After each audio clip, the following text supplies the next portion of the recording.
20 years ago, an event occurred that changed the entire world. The story of a dungeon, Year 1. That day became known as the end of an era. We see a strange symbol that looks like a sun. Although I managed to become an S-class, it transforms into the photo of a little girl. Forgive me. And at that moment, carrying this locket with the photo, he enters this portal with the symbol that looks like a sun. When he completely crosses this strange veil, he changes clothes. He is now dressed like an RPG thief, an assassin. A system screen appears in front of him, and he thinks, class, Kyomiaki, age, 38, level, 50, class, assassin, rank, S. He says, why am I asking for something like this? And then, we finally reach the dungeon. He sees his team, and his warrior teammate calls out, let's go. They enter this dungeon, which looks very tall and has a cool design. I'm enjoying the art of this work. A large shadow catches their attention, and he says, ah, they've appeared. Then, we see a large dark wolf with ruby red fur. It's a B-class dark wolf. The warrior says, hey man, try to handle this on your own. He responds, oh, I understand, but he seems very tired and sad. He leaps towards the wolf but misses. By the time he realizes where he is, it's too late. Our protagonist is already hiding behind a large tree. He says, what power, even a normal monster is this strong, right? But then he jumps over the wolf with his knife and says, I won't miss this chance. He stabs the wolf in the chest, but it doesn't seem to work. The wolf counters with a powerful attack, and our protagonist falls to the ground, wounded. The wolf roars at him from close range, and just as the protagonist is about to be attacked, the warrior easily cuts off the wolf's head as if it were butter. The warrior asks, are you struggling with a beast like this? He mocks our protagonist, saying, you're too weak to be S-class. Why don't you just retire? The other adventurers also start laughing at him, and our protagonist is shocked. But the mage says, hey, stop that. He's the weakest assassin, but he's not doing too badly. While cleaning his wounds, he admits, I know I'm weak. The class evaluation system is very advanced, and it's determined that assassins aren't suitable for combat. Despite being ridiculed and feeling his skills are not very useful, he's still in this S-class group. He says this while looking at the photo of the little girl, with a very depressed expression. It's all just to see her smile again. He worked desperately as an adventurer to afford treatment for his sister, but he couldn't find the time. His younger sister died, and we see him at her memorial. He says her illness progressed very quickly and believes he can't change his lifestyle anytime soon. We see him taking a lot of hits in combat. He says his limits as an assassin have been reached, and it's proven that the assassin is the weakest class, not made for combat. We see the warrior sitting and saying, I'm tired. Well, that's it for today. We'll come back after a bit of rest. The mage says, alright, and begins to heal the warrior's wound. He says, yes, maybe we can discuss the reward distribution during our break. While she heals the warrior, our protagonist is all beat up and bloody. The warrior says, Kiyomi, aren't you worried about any rewards during this break? He replies, I don't care. The warrior says, yes, be grateful you're in the group, even if you're still pathetic. Despite being mistreated, he continues working as an adventurer because dungeons hold infinite possibilities. The warrior says, well, let's head back now. Our protagonist is very weak. Suddenly, everything starts shaking, and a huge monster appears in front of them. It looks like a bulked-up Frisia with armor and a strange face. I like the design of this creature. Our protagonist exclaims, oh my god. This bizarre creature, with a big smile, stares at them. It looks more like a kaiju. The system says it's an S-class mechanical dragon, Kukukin. The warrior says, ah, a high-level opponent, the cherry on top for today. We see the same sun-like symbol, the dungeon symbol, but our protagonist thinks, no, something is wrong, something is different. He isn't like the other bosses we face. The warrior says, I'm going in. He tells Kiyomi, I'll leave the support to you. The others also charge at the mechanical dragon, but when the warrior strikes the dragon, his sword breaks in two. The warrior kneels on the ground, thinking, what is this? Why is he so strong? He says, damn it, should we run? The protagonist thinks, yes, running doesn't seem smart. Idiot. The mechanical dragon, which can speak, is very powerful. Suddenly, he is pushed and falls to the ground. He realizes it was the warrior from his own team who pushed him down. The warrior says, Kiyomi, I'm sorry, man. As the dragon bites Kiyomi, the dragon devours our protagonist while the warrior runs with the team, asking if everything is okay. He says, no, it's all fine. I was already wanting to cut ties with him since he's useless. And we see the cut. Our protagonist's body is split in half, but strangely, there's no blood. We realize it was actually a stone clone behind a pillar. He says he barely escaped using his clone. He thanks the gods that assassins have high agility, but he thinks those jerks used him as bait to escape. He thinks, I can't win alone. I need to find a way to escape. Suddenly, he hears a very sinister voice. It says the plan is going as planned. I'll be able to cross the gates and annihilate those humans. And our protagonist is thinking, where is this voice coming from? As the dragon stomps the ground, it says, the gates are open. The dragon is already staring intently at our protagonist. Our protagonist shouts, it's impossible for monsters to pass through the gate. But the voice says, from this moment, it is possible for me. The dragon starts conjuring an attack with its mouth. Our protagonist thinks, if this is true, it will be very unpredictable. If one of these monsters escapes. He grabs his knife and says, "No, I can't flee from here, not after hearing this." He prepares for the fight, thinking that he will do it even if it saves just one person. The voice says, "You are very brave for someone used as bait, but what can you do now?" The dragon roars loudly, but it's surprised to see several clones of our protagonist behind it. It manages to kill them all with a single attack. However, the real protagonist is on top of the creature with his knife. When his blade strikes the dragon's mechanical armor with all its might, it breaks in two and the blade flies away. Our protagonist realizes another attack is coming his way. Despite seeing it, he still gets hit by the dragon. He crashes into a wall, bleeding heavily. He thinks, "I need to observe it better. There must be some chance to win." The mechanical dragon uses thermal vision to identify the real protagonist instead of a clone. Once it finds him, it shoots a laser beam from its mouth. Our protagonist gets a big scratch on his shoulder from the blast. A huge explosion occurs. He thinks his main body is exposed, and our protagonist knows he probably used thermal vision. But then,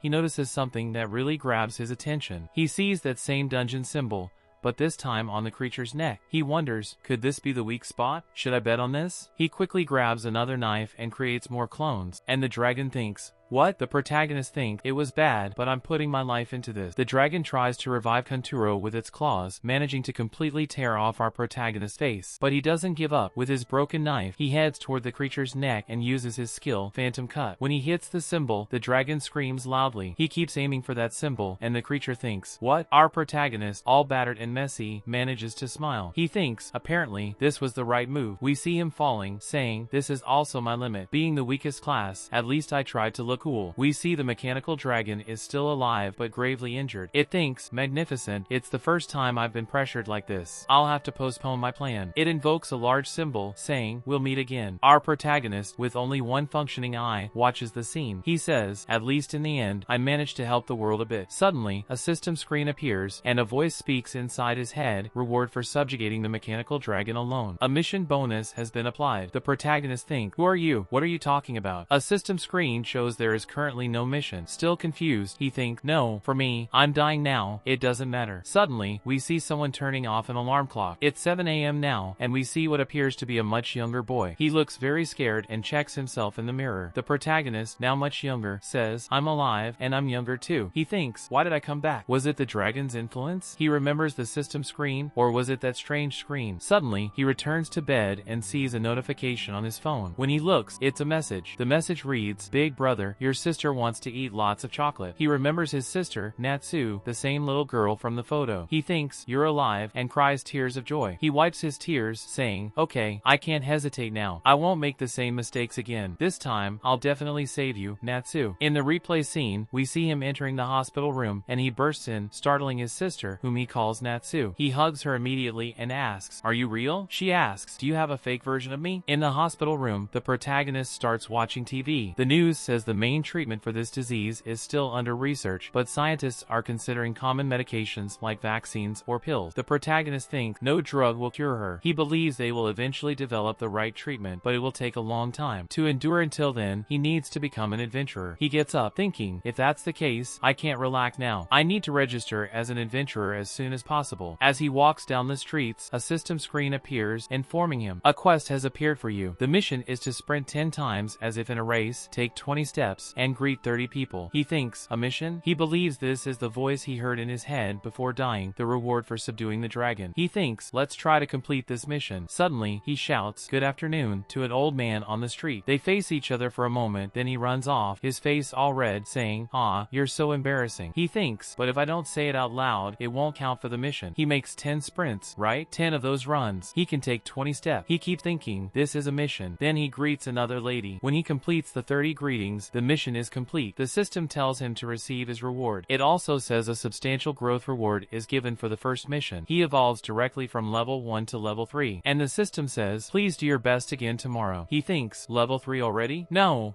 that's impossible. It usually takes 3 months to get here. He realizes that if this is true, he might be on the path to becoming much stronger. Suddenly, the girl he was greeting places a candy in his hand, saying she was happy with the greeting. Kiyomi arrives and thinks, if I remember correctly, it will always be like this. this. She gives him what looks like a metal ring, saying she analyzed his status as an adventurer. His name is Kiyomi Aki, 18 years old, level 3, no class, and rank F. He thinks, wow, I really am level 3. We find out that the strange ring is actually a bracelet. The receptionist says that with this bracelet, he can choose his class, and she advises him to choose wisely. He responds, yes, thank you. He believes every class has its own range of skills and thinks about the class he will choose. He shouts loudly, I'm without a class. All the other adventurers start laughing at him, asking, you're going to a dungeon without a class? That's impossible, you fool. He thinks he will eventually take the strongest path. Then a stern adventurer says, excuse me, sir, you're going to a dungeon without a class. You better choose your class wisely. She says, yes, she's not listening to me. Meanwhile, he heads to a sword shop to buy the Devil's Bite, a huge blade. He thinks, even though it's a huge sword and lack the ability to stab, it feels light to me because I'm level 3. Naturally, he buys the sword. As he walks through the streets again, he thinks this sword and this type of equipment are really expensive, but this investment is very important. He thinks, and by the way, I already have the first part. Suddenly, the scene changes to a beginner's dungeon, and there are two very nervous guys in front of it, one saying, hey, you go first, and the other replying, no, you go first. Kiyomi simply walks past them and enters the portal, thinking, yeah, this guy must know what he's doing, as he passes through the portal, feeling nostalgic, saying he also started here. As he draws his sword, a slime comes at him, but he kills it with one strike. Since it's just a sticky rank F slime, and his body feels much lighter, he thinks that even without any skills, it's very easy for someone at level 3. He slashes his sword downwards, exclaiming, damn skeleton, thinking he struggled in battles even as an assassin, but now his mission is a great success. He also stops to collect the magic stones that fell from the monsters, explaining that these magic stones will be used as energy in the future to create science and help people. It's a power of another level. Adventurers go to dungeons mainly to find these magic stones. Suddenly, a loud roar is heard behind him. It's a monster called Orus, a rank E monster, very rare. It looks like a skeleton with flaming parts around its body. Kiyomi exclaims, a rare monster, saying it's rare for that guy to appear in this dungeon, but Orus blocks his attack, even with his huge sword. He acknowledges it as a formidable enemy. Orus can even knock away Kiyomi's sword with a shield. Orus tries to hit Kiyomi with his sword, but misses. This attack used by Orus is called Radiant Sword Slash, and Orus uses another skill called Celestial Sword Dance. Kiyomi and Orus exchange sword blows, and Kiyomi smiles, thinking the true potential of a classless adventurer will be discovered. He remembers something about the system called Mastery. Compared to other classes, Mastery for classless adventurers increases much faster. A system screen appears, saying he learned another skill, Radiant Sword Slash, just like Orus used. He also learned Celestial Sword Dance, which he used to cut Orus' arms off. He believes the mastery of a classless adventurer is 10 times greater than any class. Meanwhile, he unlocks another skill called Indomitable Sword Slash. He thinks that when you have classless mastery, you can copy your opponent's skills, feeling very lucky this time. He completely destroys Orus, who drops a Class D magic stone. When he returns to the Adventurers Association, the receptionist says, oh, you're back quickly, and he replies, it was a bit different from what I planned. She says, I know, being classless is impossible. He responds, no, actually, I finished earlier than expected. He drops a backpack full of dungeon rewards, including the magic stone from the rare monster Orus. Suddenly, a guy places his hand on Kiyomi's shoulder, saying, hey, wait a minute, a classless adventurer defeating a rare monster? Are you cheating? The guy threatens, I'll mess you up, while Kiyomi says, oh, come on, give me a break. When he returns to his friend, he asks, is he really a noob? The receptionist says she transferred his reward, which was 101,068 yen. Suddenly, right in front of him, a system window appears, stating an emergency mission is starting. Kiyomi is obviously worried about this emergency mission, wondering what kind of mission it could be now. The mission displayed on the system screen reads, in front of the train station, you need to sing passionately for 5 minutes. He thinks this is absurd, but in the next scene, we see him singing, with people stopping to watch. Obviously, our protagonist is fulfilling the mission, right folks? And there he was singing, ah, I love you so much. Kiyomi is thinking, my god, this is too much. When he finally finishes, he thanks everyone who listened. An old man tries to give him a coin, and he realizes he has to do this if he wants to get stronger. The system appears again, saying the mission is completed. He sang passionately for 5 minutes in front of the train station. This time, the reward is an item, and he is shocked by it. The item is a stone ring, the magic stone of evaluation. For those familiar with such work, they know what an evaluation is. He thinks there's no better time to get this. He begins to explain that mastery is an indicator of how good he is with a specific weapon. The higher your mastery, the more you can explore your weapon's capabilities. Currently, with the large sword he's using, he has an attack mastery of 8, 77 defense, 73 magic attack, 79 magic defense, 83 agility, and 116 luck. His current skills are the flaming splendor of the sword and and the divine dance of the sword. He thinks, yes, 8 mastery, this is exactly what I needed right now. He believes that even if he wasn't classless, he would probably still be at mastery level 1. He returns to the beginner dungeon, already using his divine dance. Slime, slime, slime, he says, feeling great. He uses fire shower on a rank F skeleton too. He feels a bit tired, saying, yes, let's stop for today, surrounded by several dead monsters. He opens the system window again to see that he is now level 4, and his mastery with the spadun is 10. He has 80 ATK, 79 DEF, 81 magic, 75 magic def, 85 agility, and 118 luck, still with the same skills. The system informs him that he received points for leveling up. He places all the attribute bonus points into luck, believing that luck has good synergy with mastery. As he collects more magic stones, he thinks he might acquire new skills again. With a backpack full of magic stones, he says, yes, the results are satisfying so far. He returns to the Adventurers Association. A man at the reception is looking for amazing people. He asks the receptionist, you don't have any information, do you? Why don't you tell me a bit about them? To get rid of him, she sees the protagonist and says, this guy, he's really an amazing person. The man says, ah, so at least one. He puts his hand on Kiyomi's shoulder and says, hey, we're recruiting amazing people for our group, highly competent adventurers. Do you want to join us? Kiyomi asks, do you need me? The man replies, yes, and don't tell me that backpack is full of magic stones, right? Kiyomi responds, ah, okay, ah, incredible. The man says, it doesn't matter if you're a beginner. Experience isn't as important for talented people. We're from the Blood Serpent clan, and we're currently planning to go to the Dungeon Abyss, which is an S-rank dungeon. Kiyomi thinks the dungeon is an abyss. He believes it was the first dungeon to appear and is a supreme dungeon. He thinks no one, neither now nor in the future, has ever been able to clear it. The man asks, hey, what are you thinking? Will you come with us? Kiyomi replies, sorry, but I have to decline. The man says, don't say that, putting his arm around Kiyomi. What's your class? He asks. Kiyomi replies, classless. The man starts laughing. Classless? Oh, you're an indecisive one who can't even pick a class. He loses interest, saying, later, loser. The receptionist apologizes, sorry for introducing such a rude person. Kiyomi responds, I don't mind. He shocks the receptionist again with a backpack full of magic stones. She asks, are you really classless? Kiyomi confirms, yes, I'm classless. Meanwhile,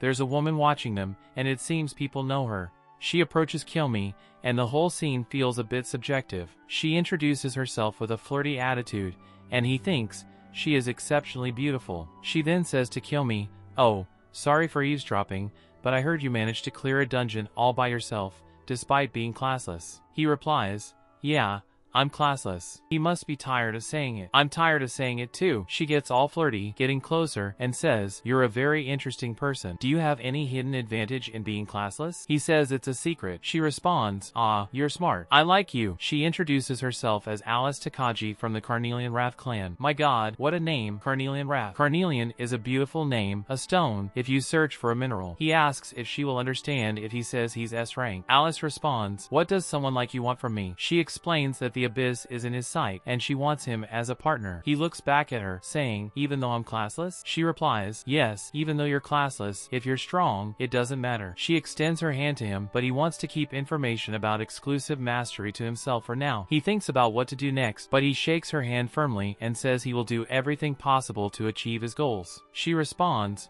no problem. Suddenly, she lets go of his hand and says, anyway, I can't let an F rank like you go straight to the top. I'll write a formal invitation for you to join a D rank guild called Frozen Darkness. He believes this is a guaranteed right for S rank adventurers, which are these official invitations. With such invitations, weaker adventurers can face much greater challenges. The receptionist interrupts, oh, I can make the payment now, and then, what? He receives the proof, and Alice is amazed. 90,000 from the first dungeon? He continues, don't look at my cell phone. She runs after him. I want to eat a parfait, right? He says, I'm not giving you food. The next scene is in the freezing darkness, the D-rank dungeon. Our protagonist enters without fear but with a coat to stay warm. He feels a strong chill, a blizzard, and says his vision is terrible because of it. He thinks the timing for the story here is bad, but suddenly he senses something approaching. When he looks back, he sees a terrifying silhouette. It's a creature called White Silence, resembling a polar bear but much fiercer and D-rank. As Kiyomi draws his sword, the demonic bite, he says, so a monster of this level can just appear out of nowhere, right? While he faces this monster, the system appears appears again, initiating another mission. During this fight, he has to hold his breath for 60 seconds. He thinks, oh my god, another ridiculous mission. The monster wastes no time and attack, but he manages to dodge easily. He thinks this is thanks to being level 4, as after reaching this level, he can see the enemy's movements much more clearly. He makes a cut on the creature's shoulder, saying he will only make this wound to prolong the fight for now because he needs to complete this mission. He's holding his breath for 60 seconds. He starts holding his breath, turning purple, while the creature continues attacking. As he defends himself, he thinks, my god, 60 more seconds of combat, why does it feel like forever? When he finally completes the mission, the system announces he will receive his reward, and he exhales, feeling very relieved. Thanks to the reward, he can now level up to 5. He uses the indomitable dance to pull the creature's arm and the radiant slash to decapitate it, ending the fight. After beheading the creature, the system grants him a new skill. This new skill is the ice barrier, which gives him protection against the cold. He feels calm now and says, yes, conquering this dungeon will be easy. While our protagonist reflects, snow accumulates, and he thinks, my god, I'd better leave before I get buried. We then see our protagonist chasing a small creature, a snow hopper, which looks like a rabbit with a strange horn. Despite using his skills, he can't catch the creature. It even starts mocking him. He says, oh, what a bad personality, huh? Frustrated, he gives up trying to buy that sweater. He fills his bag with magic stones again, thinking, yes, if there are so many rank D stones here, it should be enough. He thinks of Alice, saying, yes, you have my gratitude, Alice. This place has given me good experience points. He also starts to think, she's wonderful too, but shakes the thought off, saying, I shouldn't be thinking about that now. This guy is focused. This old man and his sister are focused. No woman will divert his attention. He looks at the mountains, which have much more to explore, and says, I'll go as far as I can today. Suddenly, he hears a scream and sees a guy being thrown into one of the glaciers. Not only is he down, but another guy is also lying there, all bloody. Only a little girl is left, looking very scared. The attacker is a giant, muscular version of the snow hopper. Just as it's about to crush the girl's panties, our protagonist swiftly grabs her in his arms. We see its name, Big Boss Jumper, a rare rank D monster. Kiyomi thinks, a rare monster. Meanwhile, Samuel is embarrassed to be in his arms. Kiyomi takes out a cloth from his bag, saying, I'll help you, and he places the cloth so she can sit on the snow. She's blushing, a true knight, our protagonist. The people are grateful, exclaiming, my god, a rescue. One guy asks, what's your class? Kiyomi replies, I have no class, leaving everyone shocked. The men thank him, saying, yes, thank god you arrived in time. The creature faces our protagonist, who unsheathes his sword. The jumper jumps towards him, trying to crush him with a brick, but Kiyomi dodges the attack. The animal doesn't stop, rising with its prey. Kiyomi dodges and analyzes its attacks, managing to get behind it. He thinks the creature isn't happy today. The jumper jumps very high towards the protagonist. Kiyomi thinks, yes, your jump is really impressive. He plans to put his points into attack when he evolves to level 5. Considering it rude that something like this happened, he declares, I'll cut you with my skills. He strikes the creature in the chest, witnessing it being split in half. As the creature's pieces fall, filled with magic stones, the girl falls in love with our protagonist. The men wonder how a classless guy could use a sword skill and cut the creature like that. Kiyomi thinks, I have no intention of hiding my skill. He approaches the girl and asks if she can stand, extending his hand to her. Nervous, she takes his hand, but he simply says, you're a healer, right? Why don't you help those people there? Disappointed, she replies, oh, of course, that would be it, right? As our protagonist thinks about the money he will earn from the crystal he obtained, the healer helps the other injured people. The warrior says, I never thought I would be helped by a healer and a classless guy. Meanwhile, Yusuke thinks that healers really get kissed in these kinds of moments, but the other guy is being rude to her. He says, go,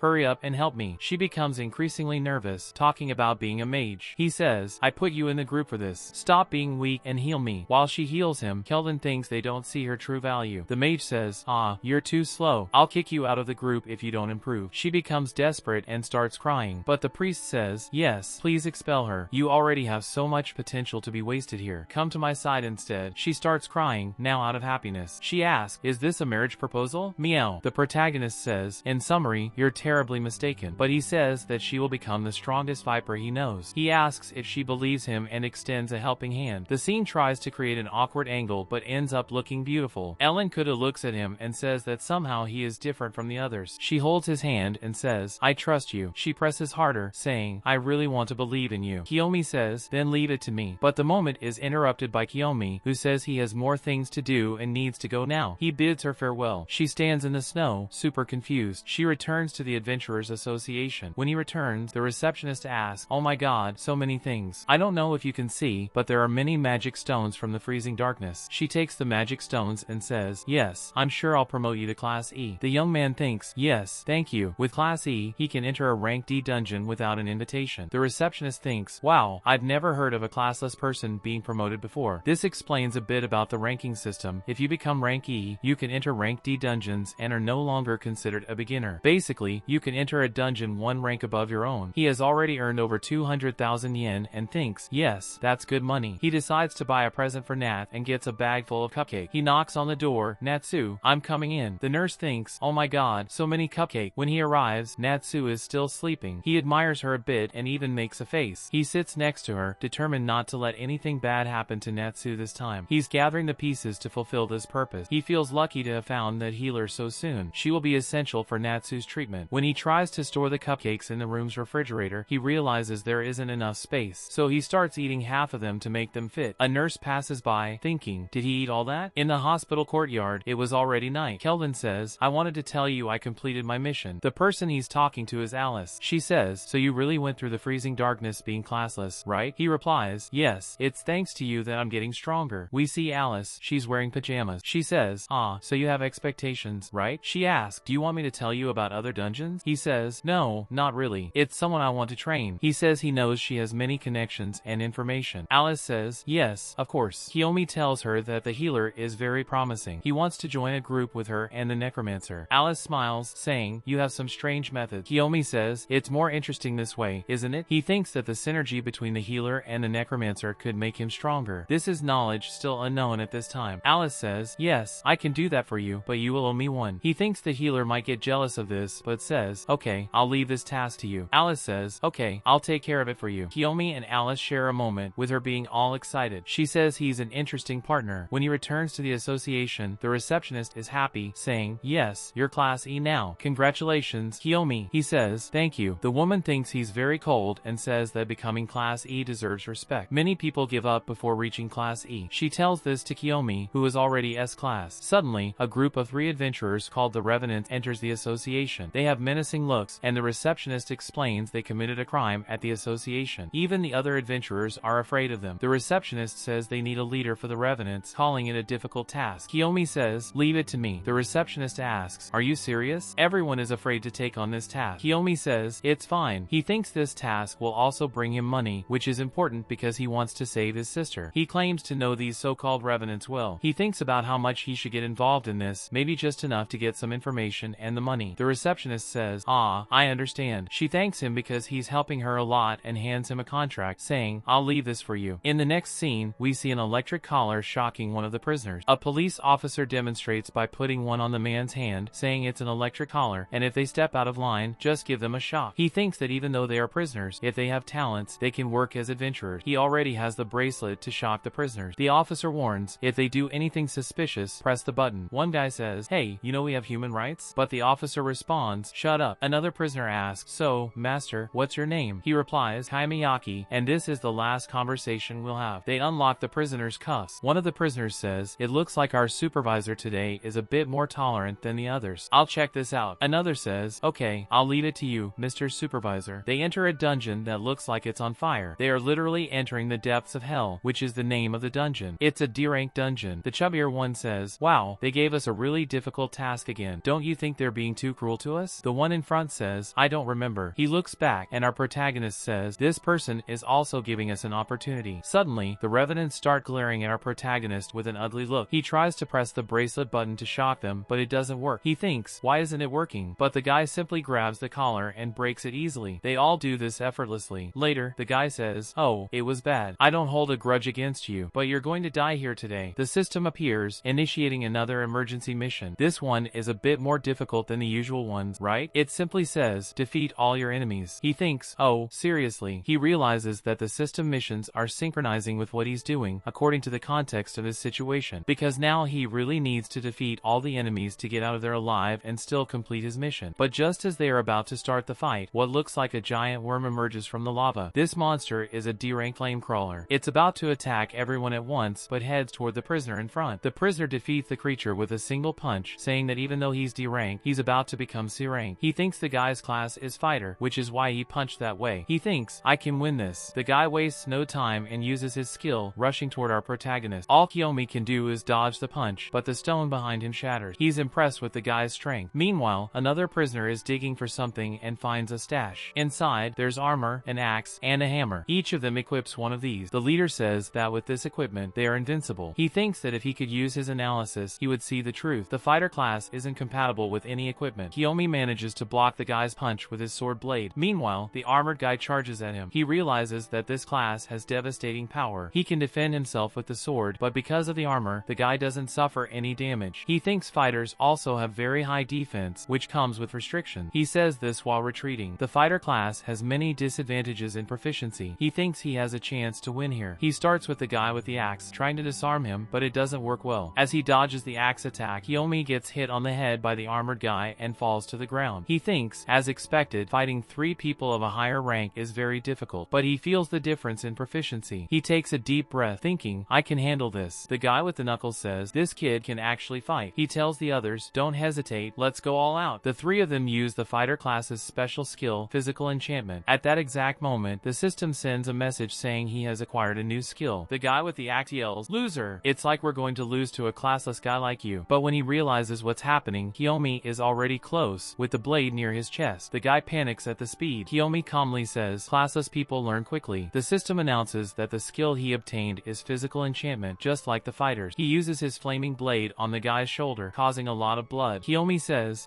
it's over. He thinks his proficiency helped him when he needed it. Now they are on equal footing. The armored guy gets very angry and charges at him again. Our protagonist revives with the divine dance. The guy is startled as Kiyomi rushes toward him. Despite this, he goes after Kiyomi, who is hiding behind a rock. The guy hits his head on the rock, thinking, how can a classless person use this skill? It's too late for him, as Kiyomi is already above, preparing another attack. He comes down with his sword, splitting the guy in 2. That's the second one. He thinks that with physical enchantment, his jump was very powerful. He says he found this skill very versatile. Meanwhile, the guy with the knuckles is already scared. He asks, what are you? Why is there such a powerful person here? He screams, this wasn't in our deal, Akira. The protagonist thinks, Akira? Suddenly, he feels a hand on his foot and realizes the bald guy is still alive. He only hit his shoulder. The bald guy says, I'm sure I'll be free one day. The protagonist thinks, this is bad. The guy with the knuckles takes advantage of the situation and punches him in the face, leaving him all bloody. He thinks, what a strong punch. I can't breathe. But when he remembers his younger sister, he regains all his strength. The oxygen flows back into his lungs just by remembering his sister, and the guys are scared of this. He gets up with the help of his sword and thinks, I can't lose here. He wipes the blood from his face and thinks, this time I'll save you. As he uses the physical enchantment to get very pumped up, he says, I'm sorry, but I have reasons not to give up here. Let's finish this. He starts slicing up the 2 fighters, who are now definitely dead. The system, to confirm this, announces that the emergency mission is complete. He will receive an item as a reward this time. He gets a small key, and the system asks if he wants to use it or not. He clicks no, saying he won't use it for now. After that, he drags the 3 bodies out of the portal. In fact, I'm not sure if they're dead now. They might not be dead, folks, but anyway, the police ask, what happened there? But when the protagonist puts the bodies on the ground, he collapses from exhaustion. The police start calling for emergency services and reinforcement. This cuts to a scene of a guy sitting on a couch with a beautiful view of a building in front of him. It looks like a blanket. He's talking to someone on the phone. He asks, what exactly went wrong there?